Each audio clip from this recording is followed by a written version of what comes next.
FOMC just dropped and markets are barely moving. Is this just another fake out, or are we about to see the real fireworks? We've got Bitcoin pinned, Ethereum holding up, and meme coins waiting for a spark. This is the calm before the storm. If you want real breakdowns, right when news drops, not after the influencers have recycled it, hit subscribe, tap the like, and let's get into what's actually moving the markets right now. All right, check this out. Bitcoin has been stuck in a super tight range, 117,000 to 117,000 and change to 120,000 for days now, for days.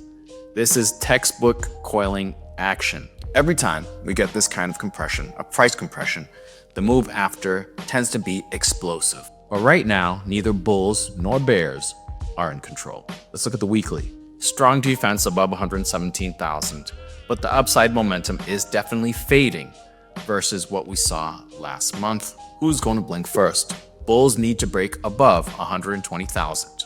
Bears want to flush to 114,000, where interestingly enough, there is a CME futures gap right there, and usually those do tend to get filled. Not always, but they do tend to get filled. And as you can see on this chart, CME futures chart, we've just been right above it, playing with our emotion. So right now it's just patience or get chopped. Derivatives tell the same story. Spot sellers are active, CBD is still negative, but leverage isn't unwinding.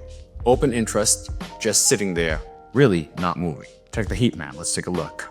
Huge bands of liquidity stacked above 119,000 and under 117,000.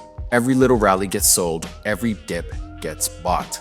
There's just no clear imbalance right now. Basically a lot of equilibrium. Max pain for options expiry is right at 118,000. Options traders want to keep things boring. But as soon as this range breaks, that's when we see real volatility. Now, Ethereum, let's take a look at Ethereum, is still holding up. Price above 3,700. Right now we're at 3,789. Weekly chart is strong, as you can see right there. And ETF inflows for Ethereum have kept it well bid. The ETF flows for Ethereum have been extremely strong. But here's the big one. Ethereum BTC, or WIGSAR, is still looking strong. On the weekly, it's above the 50 EMA. Still got a long way to go to get to the 200 EMA, the yellow line up here. But on the daily, it's above both of them, easily above both of them. And you're about to see a bullish cross from the 50, golden cross from the 50, crossing the 200. That's generally bullish. And that is a serious sign of rotation, and altcoins are watching. If Ethereum BTC holds above 200, the 200 and the 50 EMA on the daily, and on the weekly, if we can get closer to this 200, we could see an alt season actually stick this time. But if it fades, those meme coins could just roll over again. And it's got pretty decent volume as well. So I'm watching this chart closely. Quick meme coin check, let's take a look. Go back to the daily. Dog and Me's got the strongest structure. If anything bounces, it's likely this one. Migos, KeyCat, and Toshi. That's Migos dropping, KeyCat dropping, and Toshi also dropping. And I think they probably have a little bit more to go unless the market turns around with strength. They need volume and a real sector move.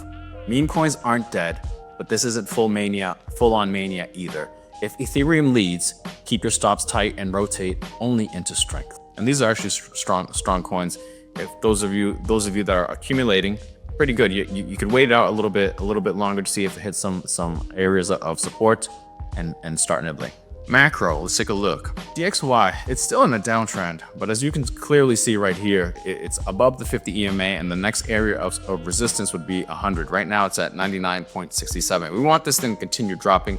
Maybe it's just a dead cat bounce. Okay, it has dropped since January. Basically this whole year it's been dropping, as you can see.